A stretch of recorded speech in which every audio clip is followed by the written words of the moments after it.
Hello guys, welcome back to my channel. इसके starting में चैंगजून जियामू से पूछ रहा था, अगर तुम जियामू नहीं हो तो तुम कौन हो। जियामू इस पर कुछ नहीं बोलता तो वह कहने लगता है कि जब कोई दूसरों की आइडेंटिटी का यूज करते हैं तो जब वे जेल से आए होते हैं तो तुम एक हत्यारे हो जिसने अपना असली रूप छिपाने के लिए दूसरों की आइडेंटिटी ली है। जियामू लिलियान से उस पर भरोसा करने को कह रहा था तो चैंगजून बोलता है कि तुम पर कौन विश्वास करेगा।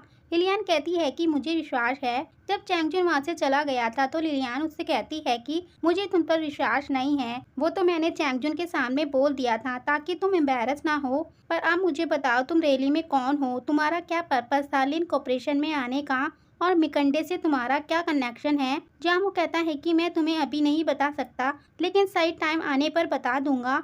पर लिलियान को तो जानना ही था कि उसका मिकंडे से क्या नाता है, क्योंकि चैंगजन को सपोर्ट करने वाली कंपनी मिकंडे ही है। जियामू कुछ नहीं बताता और कहता है कि मैं तुम्हारे पास आया क्योंकि मैं तुम्हें लाइक करता था।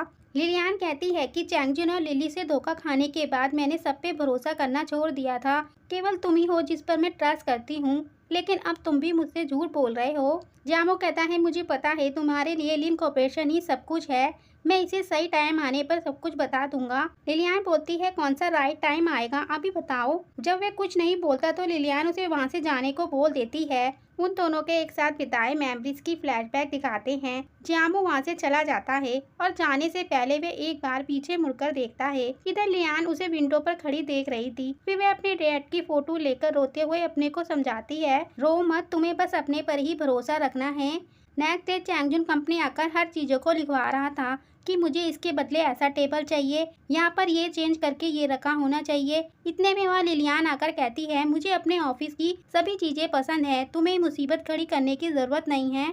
चैंगजून कहने लगता है ये तुमने गलत समझा, ये मैं तुम्हारे लिए नहीं अपने लिए कमा रहा हूँ, क्योंकि मेरे पास 55% लिन कॉर्पोरेशन शेयर हैं। मेरे पास तुमसे ज्यादा शेयर होल्डर हैं, तो मैं ही इन सबको कंट्रोल करूंगा। इस चेयर वुमन के नाम को बदलकर चेयरमैन चैंगजून रख दूंगा। लिलियान कहती है तुमने तो कहा था कि लिन कॉर्पोरेशन अब खाली है, तो तुम इसे क्यों खरीदना चाहते हो। तो चैंगजून कहता है पुराने दिनों में तुम्हारे डैड ने मुझे हमेशा नीचा ही देखा है कि मैं कुछ नहीं कर सकता। मैं चाहता हूँ कि वे परलोक से मुझे देखे कि जिसे वे बेकार समझते थे उसी ने उनकी आज कंपनी खरीद ली है। लिलियान ये सुनकर जब चैंगजून बोलती है तो वे कहता है कि थोड़ी देर के लिए मैं डर ही गया था, लेकिन तुम कल देखना मैं कैसे इस कंपनी को खत्म करता हूँ। लिलियान पूछती है कि तुम क्या चाहते हो, तो वह कहता है कि मैं तुम्हें चाहता हूँ, अगर तुम मेरे पास आ जाओगी तो हो सकता है कि मैं लिन कॉर्पोरेशन छोड़ दूँ। पर लिलियान का उसकी बात मानने वाली थी। वे घर वापस आकर जियामो को याद कर रही थी कि कैसे वह उससे मिला, किस तरह वह उसे हमेशा बचाया करता था। यही सोचकर वह रो रही थी। तभी वह चैंगजून आकर कहने लगता है आज विक्टिम अकेली है, जियामो ने तुम्हें डंप कर दिया। मैंने तो पहले ही कहा था वो अच्छा इंसान नहीं है। गुड लुकिंग लड़कों की काफी सारी लड़कियां होती हैं, उसकी वजह से तुमने मुझे छोड़ा, लेकिन मैं तुम्हें एक मौका दे सकता हूँ मेरी वुमेन बनने का। लिलियान उसे वहाँ से जाने को कहती है, नहीं तो वह पुलिस बुलाएगी। चैंगजून भी उसे लिन कॉर्पोरेशन की धमकी देने लगता है तो वह चुप हो जाती है। वह कहता है मैं तुम्हारा पति हूँ तो चलो थोड़े मेरे पैर दबा दो। लिलियान जब उसके पास नहीं आती तो चैंगजून कहने लगता है कि तुम इस तरह मेरी बात नहीं मानोगी, तुम्हें दूसरी तरह समझाना पड़ेगा। फिर वे लिलियान को सोफे पर गिरा देता है और उसके साथ जबरदस्ती करने लगता है, तो लिलियान भी उसे थप्पड़ लगा देती है। जब वे गुस्सा करने ही वाला था तभी उसका फोन बजने लगता है। ये पता चलता है जो उसको शुरू में अपने शेयर बेचने के लिए तैयार थे उन्होंने अपना मन बदल लिया था। शेयर न मिलने से उसे गुस्सा आ ही रहा था कि तभी उसे मिकंटे से फोन आता है कि उसको कंपनी के सारे पैसे वापस देने होंगे। फिर चैंगजून मिकंटे कंपनी में पहुंच जाता है और कहता है कि पहले तो आपने डील करी थी कि आप लिन कॉर्पोरेशन को लेने में मेरा साथ दोगे, अब अचानक क्यों बदल गए, क्या तुम मुझे बेवकूफ बना रहे हो। वे ये बड़े गुस्से में बोल रहा होता है तो कुर्सी पर बैठा व्यक्ति भी अपना फेस इधर नहीं कर रहा था, तो वह कहता है मुझे माफ करना, मैंने गुस्से में कहा, पर मैं लिन कॉर्पोरेशन लेने ही वाला हूँ, आप मुझे पैसे उधार दे दो। जब वह कुर्सी घूमती है तो उसमें बैठा कोई और नहीं बल्कि जियामू था। जियामू को देखकर वे शॉक्ड हो जाता है कि तुम यहाँ पर। जियामू कहता है कि मैं उनका बेटा हूँ, तुम्हारे 5% शेयर कम है जिसने मैंने खरीद लिए हैं, अब तुम लिन कॉर्पोरेशन नहीं खरीद पाओगे। तो मिकंटे का कॉन्ट्रैक्ट का हिस्सा है कि तुम्हें मिकंटे के पैसे 3 गुना ज्यादा देने होंगे। ये सुनते ही चैंगजून जियामो के पैरों में गिर जाता है कि उसने उसे गलत समझा, मुझे तुम्हारे साथ ऐसा नहीं करना चाहिए था, तुम लिलियान को भी रख सकते हो। जियामो कहता है कि तुम अभी भी लिलियान का नाम ले रहे हो, अगर तुमने दोबारा लिलियान की फिर से डिसरिस्पेक्ट करने की हिम्मत करी तो तुम देख लेना, ये मेरी लास्ट वार्निंग है।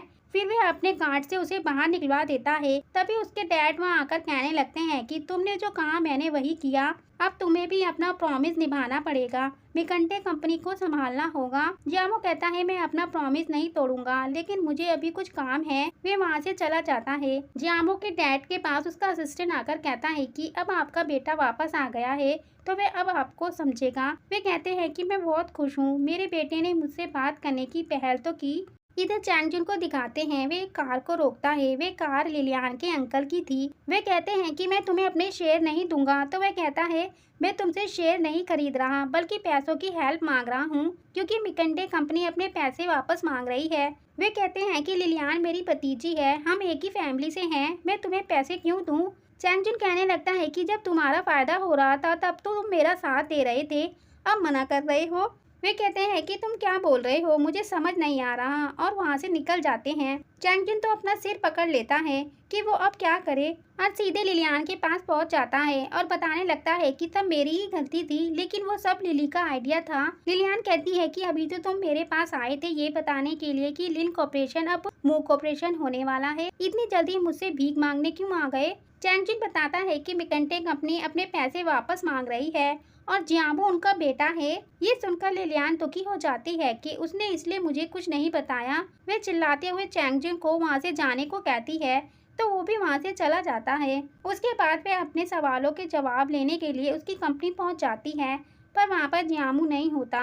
जियामो का गार्ड पूछता है कि क्या ब्रदर जियामो आपके साथ नहीं रहते, क्या आप दोनों का झगड़ा हुआ है। लिलियान जब वहाँ से जाने लगती है तो वह उसे रोककर कहता है कि ब्रदर जियामो बहुत अच्छे हैं, मैं इतने सालों से उनके साथ रहा हूँ, मैंने कभी किसी लड़की के साथ उन्हें नहीं देखा, वे आपके साथ बहुत ही ज्यादा खुश रहते थे। फिर वे अंदर से एक बॉक्स लाता है और लिलियान को उसे देखने को कहता है कि 3 साल पहले जब उन्हें पता चला कि आप मू चैंगजन से शादी कर रही हैं तो वे दुखी होकर अब्रॉड चले गए। उन्हें लगा वे दोबारा आपको नहीं देख पाएंगे। जब उन्हें आपके एक्सेंट के बारे में पता चला तो वे सब कुछ छोड़कर वापस आ गए। वे हमेशा आपके पास ही रहते थे।